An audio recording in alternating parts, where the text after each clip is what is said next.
नमस्कार स्टूडेंट्स, कैसे आप सब लोग। उम्मीद करता हूँ कि आप लोग बढ़िया होंगे और अपनी पढ़ाई पढ़ रहे होंगे। मैं नवल सर अपने यूट्यूब चैनल पर आपका स्वागत करता हूँ। आप लोगों का सपोर्ट मुझे लगातार मिल रहा है, उसके लिए बहुत बहुत धन्यवाद। देखिए बेटा, अभी नरेशन भी क्लास चले और नरेशन के क्लास के साथ साथ में अपन पैसे बॉयज भी क्लास लगाते रहेंगे। देखो, जो टॉपिक पैसे बॉयज होता है ना, सेम नरेशन की तरह ही चलेगा। इसमें भी कुछ कीवर्ड्स होंगे, उन कीवर्ड्स का अपन को ध्यान रखना और कीवर्ड्स के हिसाब से अपना आंसर ले जाना। एक बहुत सिंपल सी बात समझना बेटा, आप किसी भी सब्जेक्ट को पढ़ रहे हो, अब तरीका इस बात को समझना कि आप जैसे जॉब लेने के लिए जा रहे हो, तो आप क्या बनना क्या चाह रहे हो अपनी लाइफ में। टीचर बनना चाह रहे हो कि जॉब लेना चाह रहे हो। और एज अ स्टूडेंट पढ़ रहे हो और जॉब के लिए पढ़ रहे हो, तो जाहिर सी बात है कि जॉब के लिए ही पढ़ना चाहते हो। तो किसी भी सब्जेक्ट में मास्टरी हासिल करने की मत सोचो। आप जाना डीप जाने की मत सोचा करो। जाना डीप जाते हो उसी चक्कर में आप फंस जाते हो। हाँ, सीख रहे हो तो आप डीप जा सकते हो, इससे कोई दिक्कत नहीं। लेकिन एग्जाम का पैटर्न भी ध्यान रखो कि एग्जाम हमसे क्या मांग रहा है। ठीक है, एग्जाम हमसे क्या मांग रहा है, सीधी सीधी सी बात समझो कि आप इंटेलिजेंट हो, बहुत अच्छे हो, बहुत समझदार हो, ये बहुत अच्छी बात है। लेकिन उसके साथ में आप अपने आप पर ये भी ध्यान रखो कि भाई मुझे कितना करना है और कितनी जल्दी मुझे जो क्या कहते हैं पेपर है उसको अटेम्प्ट करके निकलना है। देखो, आपको कार कितनी भी अच्छे तरीके से चलाना आती हो, लेकिन अगर आपको हाईवे मिल रहा है, बहुत अच्छी रोड है, तो आप स्पीड में चला सकते हो, इससे कोई दिक्कत नहीं। लेकिन वहीं अगर आपको एक बेकार रोड सा मिल गया, खद्दड़ रोड मिल गया, और आप अपना टैलेंट दिखा रहे हो कि नहीं यार मैं बहुत सूत के चलाऊंगा, आप अपनी मनसा पूरी कर सकते हो, लेकिन आपको भी पता है कि वहां कार नहीं चल पाएगी। तो जगह समय समाज का भी ध्यान रखा करो कि मैं क्या, मुझे क्या करना है और क्या नहीं करना है। एग्जाम देने के लिए जा रहे हो तो एग्जाम में ध्यान रखो कि आपको टीचर नहीं बनना है, एग्जाम में आप एज अ स्टूडेंट हो और स्टूडेंट्स के नाते आपको पूरा कंप्लीट करना है। और जब आप पढ़ रहे हो तो आप सारी चीजें देख सकते हो। ठीक है, चलिए अब अपन आगे बढ़ते हैं पैसे बॉयज में। पैसे बॉयज में बेसिक रूल, सबसे पहला रूल होता है एक्टिव का सब्जेक्ट, हेल्पिंग वर्ब और ऑब्जेक्ट। पैसिव जब अपन बनाते हैं तो सब्जेक्ट को ऑब्जेक्ट लिखते हैं और ऑब्जेक्ट को सब्जेक्ट लिखेंगे। अगले टेंस के हेल्पिंग वर्ब, आवश्यकता पड़े तो बीइंग, इसीलिए अपन ने इसको किस में रखा है, ब्रैकेट में। फिर वर्ब की थर्ड फॉर्म और ये बाय और ये सब्जेक्ट। जब अपन स्टार्टिंग में, जब अपन छोटे थे पढ़ रहे थे, तो हमेशा पैसे बॉयज में एक बात समझाई गई थी कि अगर आपको बाय मिल जाए तो समझ जाना वो पैसे बॉयज होता है। वो छोटे तक जब हम थे तब तक ये बात ठीक थी। लेकिन अब हम बड़े हो गए हैं, एसएससी जैसा एग्जाम निकालना चाहते हैं, इसमें ये छोटी पूरी बातें हैं, ये फुंतड़ू काम नहीं करता, ये चीजें आप रख दो एक तरफ। ठीक है, तो ये सारी चीजों पर ध्यान नहीं देना कि बाय होगा तो पैसे बॉयज है, बाय नहीं होगा तो पैसे बॉयज नहीं होगा, ये कुछ भी नहीं है। तो पहला रूल क्या रहा अपना कि हेल्पिंग सब्जेक्ट को ऑब्जेक्ट, ऑब्जेक्ट को सब्जेक्ट, अगले टेंस के हेल्पिंग वर्ब, आवश्यकता पड़े तो बीइंग, और वर्ब की थर्ड फॉर्म बाय और सब्जेक्ट। अब बीइंग की आवश्यकता कब पड़ेगी वो मैं आगे बताता हूँ। सेकंड रूल बेटा अपन से कहता है कि सब्जेक्ट चेंज होगा ऑब्जेक्ट में और ऑब्जेक्ट चेंज होगा सब्जेक्ट में। आई का मी, तो वी का अस, यू का यू रहता है, ठीक है, दे का देम, और ही का हिम, सी का बेटा हर, और इट का इट रहता है, नेम का नेम रहता है। अगर अपन सब्जेक्ट को ऑब्जेक्ट में चेंज करते हैं ना, तो ऑब्जेक्ट भी बेटा किस में चेंज होगा, सब्जेक्ट में। मी का आई, अस का वी, देम का दे, और यहाँ पर क्या लिखा है, यू, यू का यू, हिम का ही, हर का सी, और नेम का नेम, इट का इट तो रहता है। यानी सब्जेक्ट को बेटा अपन ऑब्जेक्ट में चेंज करेंगे और ऑब्जेक्ट को अपन सब्जेक्ट में चेंज करें, दोनों इंटरचेंज हो सकते हैं। ठीक है, चल इसके बाद देखें अपन आगे। तो अब अपन देखेंगे यहाँ पर कि ये एक्टिव और इसके बाद ये पैसिव। अगर आपको एक्टिव इनमें से कोई भी एक हेल्पिंग वर्ब में दिया हुआ है तो पैसिव यहाँ पर चेंज होगा। ठीक है, एक्टिव अगर वर्ब की फर्स्ट फॉर्म प्लस एस या यस या फिर डू नेगेटिव में डू डज है, तो ये पैसिव किस में बनेगा बेटा, इज एम आर में। अगर एक्टिव का टेंस खुद इज एम आर में दिया तो पैसिव किस में बनेगा, इज एम आर, और साथ में हम किसका प्रयोग करेंगे, बिंग का। अब लगेगा बिंग, यानी एक्टिव का टेंस अगर इज एम आर में है तो पैसिव इज एम आर में ही बनेगा, साथ में अपन किसका प्रयोग करते हैं, बिंग का। अगर एक्टिव का टेंस हैज और हैव है तो पैसिव किस में बनेगा बेटा, हैज बीन और हैव बीन। एक्चुअल में पैसिव में जो टेंस दिया रहता है, एक्टिव पैसिव में जो टेंस दिया रहता है, अब एक्टिव जो होगा ना, पैसिव बनाते समय अपन एक कदम आगे चल रहा है, ठीक है, उसके आगे का टेंस अपन अप्लाई करते हैं। अगर एक्टिव का टेंस हैज बीन और हैव बीन में दिया है तो यहां पर ये नो चेंज है, क्योंकि इसके आगे टेंस नहीं होता है। अगर एक्टिव का टेंस वर्ब के सेकंड फॉर्म और डिड है तो पैसिव वॉज वर्ब में बनेगा। एक्टिव का टेंस अगर वॉज वर्ब और में है तो पैसिव किस में बनेगा बेटा, वॉज वर्ब में बनेगा। साथ में अपन किसका प्रयोग करेंगे, बीइंग का।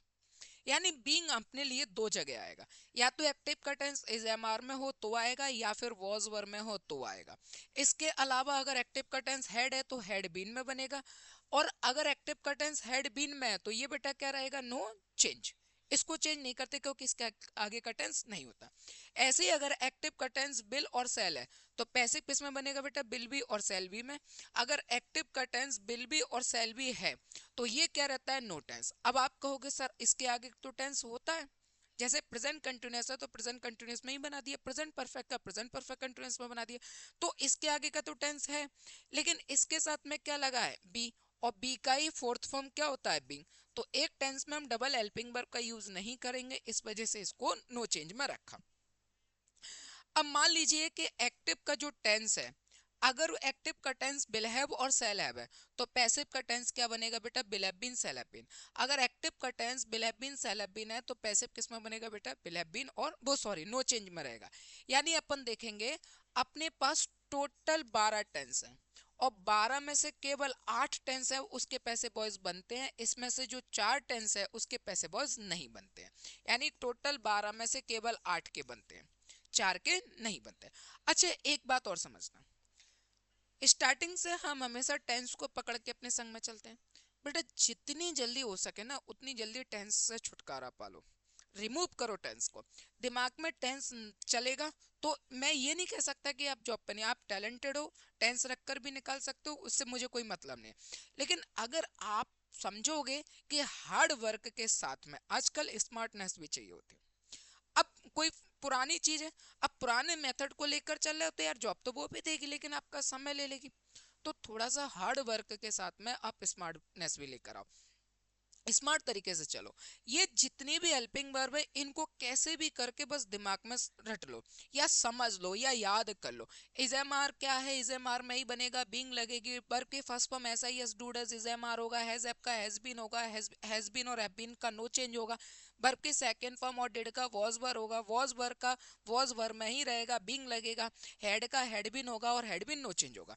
बिल और सेल का बिल भी सेल भी, विल भी और सेल भी का नो चेंज रहेगा, बिल एप सेल एप का बिल एप बिन सेल एप बिन होगा, बिल एप बिन सेल एप बिन का नो चेंज रहेगा। तो इस तरीके से अगर आपके दिमाग में है, तो यही मान के चलना ये हमारे लिए कीवर्ड का काम करेगा। आपने देखना क्या है कि अगर एक्टिव में इनमें से कोई भी एक हेल्पिंग वर्ब है तो सबसे पहले दिमाग में ये चलाना है कि अगर इनमें से ये हेल्पिंग वर्ब मिल रही है तो जो ऑप्शन अपन को मिलेंगे ना उसमें से हमें इसके आगे की हेल्पिंग वर्ब जो मिलेगी वो हमारा ऑप्शन होगा, वो हमारा आंसर होगा। एक तो तरीका ये रहेगा कि आप उस क्वेश्चन को बनाओगे, दूसरा तरीका ये रहेगा कि आपको उसको कैसे करना है। देखो पहला क्वेश्चन लिखा है जैसे Ramu was cleaning the floor. अब इस क्वेश्चन को आप चाहो तो बना भी सकते हो, सब्जेक्ट को ऑब्जेक्ट लेकर आओगे, ऑब्जेक्ट को सब्जेक्ट करोगे, फिर अगले टेंस की हेल्पिंग वर्ब का यूज करोगे। अगला टेंस क्या है, वॉज, यानी हेल्पिंग वर्ब क्या है, वॉज। तो वॉज है तो आप किसका प्रयोग करोगे, वॉज वर्ब प्लस बीइंग का। थर्ड थर्ड फॉर्म लिखोगे, फिर बाय लिखोगे, बाय के बाद रामू लिखोगे, सेंटेंस बन गया।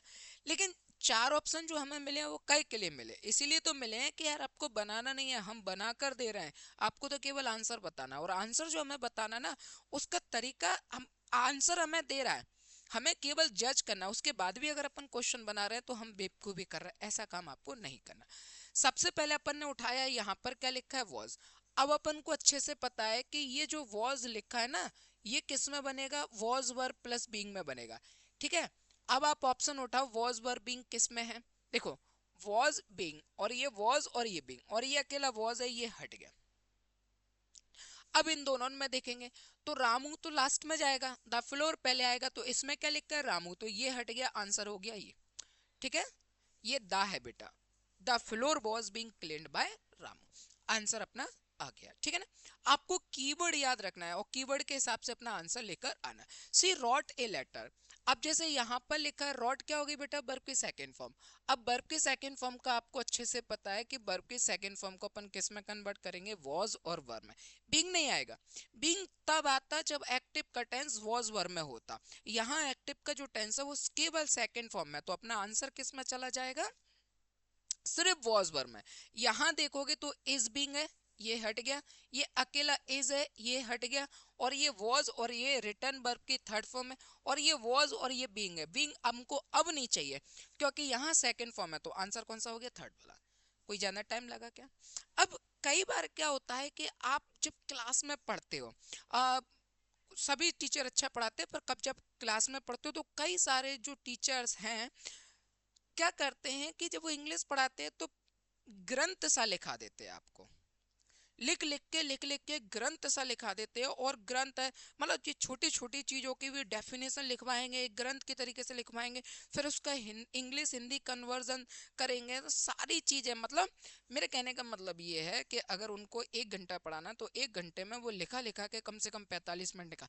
अब लिखने से क्या होगा? लिखने के लिए तो हम किताब भी खरीद सकते हैं, सब कुछ लिखा लिखा है मिल जाएगा, और हम हमारा लिखना भी बच जाएगा। हमें सीखना है, एग्जाम क्रैक करना है। तो इतना, अगर टीचर बनना चाह रहे हो तो डीप जाओ, और अगर एग्जाम निकालना चाह रहे हो तो आप डीप जाने की जरूरत नहीं है, फिर ऊपर ऊपर रहकर आपको एग्जाम निकालना चाहिए। जैसे इस क्वेश्चन की अगर अपन बात करें, मैं अगर आपको पढ़ा रहा हूँ तो मैं इसमें बहुत डीपली जाऊंगा, मैं आपको रच रच के बताऊंगा। लेकिन अगर मेरे को ये क्वेश्चन मुझे मेरे एग्जाम में मिल रहा है तो मैं सीधा ये देखूंगा कि ये वर्ब की सेकंड फॉर्म है, और वर्ब की सेकंड फॉर्म का बेटा क्या होता है? वॉज और वर। ये इज है, ये इज है, ये वॉज है, ये वॉज है। हमें केवल वॉज और वर चाहिए, अब बींग नहीं लगेगा। अगर यहाँ वॉज वर होता तो बींग लगता, तो ये भी हट गया, आंसर हो गया ये, आगे निकल गया, और मैं अगला क्वेश्चन करूंगा। तो कम से कम हमें समय लगाना है, ठीक है। चलिए, इसके बाद देखिए अगला क्वेश्चन। अगला क्वेश्चन जैसे लिखा है, can you give her a book. अब जैसे कैन लिखा है ना, तो यहां अगर एक्टिव में आपको कैन मिलता है ना, तो पैसिव में होता है कैन बी। पैसिव में क्या बनेगा बेटा? Can be. ठीक है।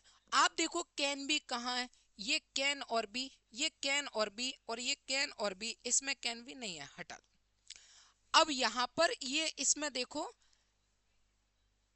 कैन यू और ये सी। अब देखो, यू क्या बेटा अपने लिए? सब्जेक्ट। गिव क्या है? वर्ब की फर्स्ट फॉर्म। ये हर और ये बुक, यानी ये ऑब्जेक्ट हो गया हमारे लिए फर्स्ट, और ये ऑब्जेक्ट हो गया हमारे लिए सेकंड। अब देखते हैं अपन कौन से ऑब्जेक्ट से बनाया है इसने, फर्स्ट वाले से बनाया है, सेकंड वाले से बनाया हुआ है। ठीक है, कई लोग इसमें हिंदी निकालेंगे, उसको किताब दी उसको। अरे इससे मतलब नहीं है, एसएससी इतना नहीं पूछता, वो तो ये कहता है कि आप अपना आंसर जाओ और घर जाओ। हम, अगर अच्छा पेपर गया तो आपके पास कॉन्ग्रेचुलेसन आ जाएगा कि you have selected in the exam, और अगर नहीं आया तो आप घर बैठो, फिर दोबारा तैयारी करो।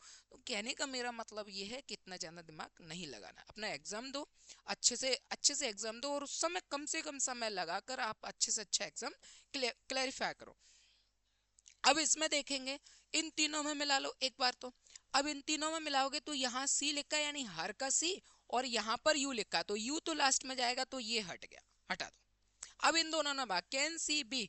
अब यहाँ पर कैन और बी के साथ वर्ब की कौन सी फॉर्म है? First form. फर्स्ट फॉर्म नहीं चाहिए हमें, कौन सी फॉर्म चाहिए होती है? Third form. तो आंसर क्या हो जाएगा बताओ? क्वेश्चन कितना भी वो किसी भी तरीके से क्वेश्चन बिदा के रख दे, पर आपको अगर उसके तरीके पता है तो यकीन मान के चलना कि आप अपना आंसर लेकर आ जाओगे, उसको कितना भी कुछ। एक बार फिर बताता हूं मैं आपको। ये देखा अपन ने कैन, तो अपन को अच्छे से पता है कि कैन जो होता है ना, उसके हिसाब से कैन बी बनेगा। आप देखो कैन बी कहाँ है? ये कैन बी है, ये कैन बी है, और ये कैन बी, इसमें बी नहीं है, तो ये हटा दो। अब यहाँ देखोगे तो इसमें पैसिव वॉइस में हम हमेशा वर्ब की थर्ड फॉर्म लेते हैं। ये वर्ब की कौन सी फॉर्म हो गया? फर्स्ट फॉर्म, तो ये आंसर नहीं होगा, ये हटा दो। अब इन दोनों में हमें कोई भी एक चुनना है। यू क्या है? हमारे लिए सब्जेक्ट, और आपको अच्छे से पता है जो सब्जेक्ट होता है वो लास्ट में जाता है, और जो ऑब्जेक्ट होता है वो पहले आता है, तो यू वाला हट गया। तो आंसर कौन सा हो गया? केवल थर्ड, बनाने की जरूरत नहीं पड़ी। ठीक है, चलिए इसके बाद देखते हैं अपन अगला question. She promised me a treat. अब यहाँ पर प्रॉमिस्ड क्या हो गया बेटा? वर्ब की सेकंड फॉर्म, और वर्ब की सेकंड फॉर्म को आप किस में चेंज करोगे? वॉज और वर। आप उठा वॉज और वर कहाँ है? Promise of a treat was, ये तो प्रॉमिस तो वर्ब है, तो ये हटा दो। हालांकि हमें वॉज वर चाहिए, लेकिन प्रॉमिस तो वर्ब है, तो ये इससे नहीं बनेगा, ये हटा दो। I have been promised treats, तो ये हट गया। ट्रीट्स हैव बीन, ये भी हट गया। A treat was promised to me by her, तो आंसर ये आ गया। जब डबल ऑब्जेक्ट हो और किसी ऑब्जेक्ट को अपन ले लेते हैं और ऑब्जेक्ट अगर सब्जेक्ट वाला है तो उसके साथ में अपन टू का प्रयोग करते हैं। जैसे यहाँ पर लिखा है मी, तो मी से पहले क्या जाएगा, टू। ठीक है, तो a treat was promise to me by her. इसके बाद देखते हैं अपन अगला question. I kick the ball. अब ये जो किक्ड है वो क्या है बेटा, वर्ब के सेकंड फॉर्म, और वर्ब के सेकंड फॉर्म क्या बनेगा, वॉज और वर। अब वॉज वर उठाओ, ये इज है हट गया, ये वॉज, ये हैड बीन है हट गया, ये वॉज, अब दो बचे। The ball was kicked by, by और ये यू है और ये मी है, तो यहाँ पर क्या, आई, आई का क्या होता है बेटा, मी, तो ये हट गया, आंसर हो गया फोर्थ वन। इस तरीके से आपको अपने एग्जाम में क्वेश्चन को करना है। ठीक है, चल अगला क्वेश्चन जैसे अपन ने लिखा, I was carrying the Indian flag. Question अच्छे से पढ़ लिया। सबसे पहले अपन ने देखा वॉज वर, अब इसको उठाया, ये लिखा अपन ने, ये किस में बनेगा, वॉज वर, और साथ में बेटा क्या जाएगा, बीइंग। अब वॉज वर प्लस बीइंग देखो, ये इज बीइंग है, ये हट गया, ये वर और ये बीइंग है, ये हैड बीइंग है, हैड बीन के साथ में हैड बीइंग नहीं आता है, बीन आता है, और ये हो गया वॉज। अब दोनों को मैच करेंगे, इंडियन फ्लैग है या फ्लैग्स है, फ्लैग है, तो ये हो गया हमारे लिए क्या, सिंगुलर। अब ये सिंगुलर है और ये जो वर है ये क्या है, हेल्पिंग वर्ब प्लूरल, तो ये हट गया, आंसर बचा केवल फोर्थ वाला, सिंपल। जितना जाना अच्छी प्रैक्टिस करोगे ना, उतना जाना आप अपने एग्जाम को अच्छे से दे पाओगे। ऐसा नहीं है बेटा कि सिर्फ टॉपिक्स पढ़ लो, ग्रंथ लिख लो, इसकी जरूरत नहीं है। आप देख रहे हो इतने सारे क्वेश्चन में अभी तक एक बात भी, सिंगल ऐसी लाइन नहीं बोली है मैंने कि मैं आपसे कहूं कि लिख लो, जरूरत भी नहीं है। आप खुद भी पढ़े लिखे हो और आप समझदार भी हो, तो आपको किस तरीके से चलना है ये आपके ऊपर है। ठीक है ना, आप अपने एग्जाम पर फोकस करो। जब बहुत अच्छा सिलेबस अपन पढ़ लेते हैं तो उससे कई गुना अच्छी प्रैक्टिस होना चाहिए आपके। Practice makes a man perfect. अगर आप प्रैक्टिस कर रहे हो तो यकीन मान के चलना, आपने जो सिलेबस पढ़ा है अब वो आपको जॉब से रोक नहीं सकता, आपकी प्रैक्टिस ही मैन है। लाइक इज, आप क्रिकेट देखते हो, क्रिकेट देखने के बाद आप देखते हो विराट कोहली ने कि पूरी जिंदगी भर ही तो क्रिकेट खेला है, फिर भी प्रैक्टिस करते रहता है। अगर कोई सीरीज कराना हो, सीरीज कराने में अगर 2 4 5 दिन हो, यानी एक आध 2 दिन एक्स्ट्रा भी हो, और अगर इंडिया कोई टूर पे पहुंच गई है या कोई अदर जो टीम है वो हमारे इंडिया में आई है, तो अगर एक आध 2 दिन सीरीज में बचा है तो उसके साथ भी वो वार्म अप मैच करा देते हैं। क्यों, प्रैक्टिस कर लो भाई। अरे इतना तो खेलते हैं, फिर क्या प्रैक्टिस है, लगातार खेलते रहते हैं। आईपीएल है, T20 है, चैंपियन ट्रॉफी है, एशिया कप है, कहीं सीरीज, कहीं कुछ, कहीं टेस्ट, वनडे, T20, कुछ ना कुछ खेलते ही रहते हैं। कभी हम अदर कंट्री में जाते हैं तो कभी दूसरी टीम वाले जो है वो हमारे देश में आते हैं, खेलते ही रहते हैं। फिर भी आपने देखा होगा कि वो नेट प्रैक्टिस करते किस लिए, आप कुछ समझो ना उससे भी। तो बस इसी तरीके से तभी तो वो सक्सेसफुल व्यक्ति है ना, और हर क्रिकेटर सक्सेसफुल हो जाता है। तो बस वैसी प्रैक्टिस आप भी करो, आपको तो जॉब चाहिए भाई, जब वो कर रहे हैं तो आप क्यों नहीं कर रहे, आप भी करो। और फिर देखते हैं कैसे जॉब नहीं लगती। द टीचर गेव, अच्छा कोई बात नहीं, गेव, और ये लिखा अपन ने द केक। अब ये जो सेंटेंस है ना, केक, अब ये गेव क्या है, वर्ब की सेकंड फॉर्म। अच्छे से पता है कि वर्ब की सेकंड फॉर्म किस में चेंज होगा बेटा, वॉज और वर में। आप उठा, वॉज वर में कहाँ है, ये हैज है, ये हट गया, ये बिल है, ये हट गया, ये इज है, ये हट गया, और यहाँ पर ये तो दिया ही नहीं है। अच्छा कोई बात नहीं, चलो हटाओ इस क्वेश्चन को, कोई बात नहीं। अगला क्वेश्चन देखें, the teacher gave the assignment to the students. यहाँ पर देखा, ये गेव क्या है, वर्ब की सेकंड फॉर्म, और वर्ब की सेकंड फॉर्म जो है ना, ये किस में बनेगी, वॉज और वर में। आप देखो वॉज वर कहाँ है, ये वर है, ये आर है, ये हैड बीन है, ये हट गया, और ये बचा हुआ है आपका वॉज। द टीचर लास्ट में जाएगा, इसमें द टीचर पहले दिया है तो ये भी हट गया, तो आंसर हो गया पहला। यानी the student were given the assignment by the teacher, यानी स्टूडेंट को असाइनमेंट दिया गया था टीचर के द्वारा। सेंटेंस बहुत सिंपल बनते हैं। अगला क्वेश्चन जैसे लिखा है, Ankur answered all the questions correctly in the interview. Answered क्या हो गया बेटा, वर्ब की सेकंड फॉर्म, और वर्ब की सेकंड फॉर्म क्या है, वॉज और वर। आप उठाओ वॉज वर कहाँ है, तो ऑल द, ये वर आ गया, ये हेड बीन है, ये हेड बीन है, इन the interview all the questions, ये आर आ गया, ये भी हट गया, आंसर हो गया पहला वाला ही। तो कोई भी क्वेश्चन अपन को बनाने की जरूरत नहीं पड़ रही है, सारे क्वेश्चन ऑप्शन के हिसाब से अपने आंसर ला रहे हैं। अगला क्वेश्चन देखा अपन ने, जैसे ये लिखा है क्लोज द डोर, ये क्लोज द डोर लिखा है, ये हो गया अपने लिए इम्पेरेटिव। और जो इम्पेरेटिव सेंटेंस होता है ये क्या हो गया बेटा, इम्पेरेटिव। अब ये जो इम्पेरेटिव सेंटेंस होता है, अगर कोई सेंटेंस लेट प्लस ऑब्जेक्ट पर बना हुआ है तो ये हो गया अपना एक्टिव। अब अपन क्या बनाएंगे, पैसिव। तो जब अपन पैसिव बनाते हैं ना बेटा, तो लेट वाले में सबसे पहले अपन क्या करते हैं, वर्ब के फर्स्ट फॉर्म प्लस ऑब्जेक्ट। तो सबसे पहले अपन क्या लिखते हैं, लेट, फिर क्या लिखते हैं, ऑब्जेक्ट, फिर वर्ब के थर्ड फॉर्म ये प्लस वर्ब के थर्ड फॉर्म, और फिर ये अपन ने लिखा, सॉरी ये लिखा लेट प्लस ऑब्जेक्ट बी और प्लस वर्ब की थर्ड फॉर्म।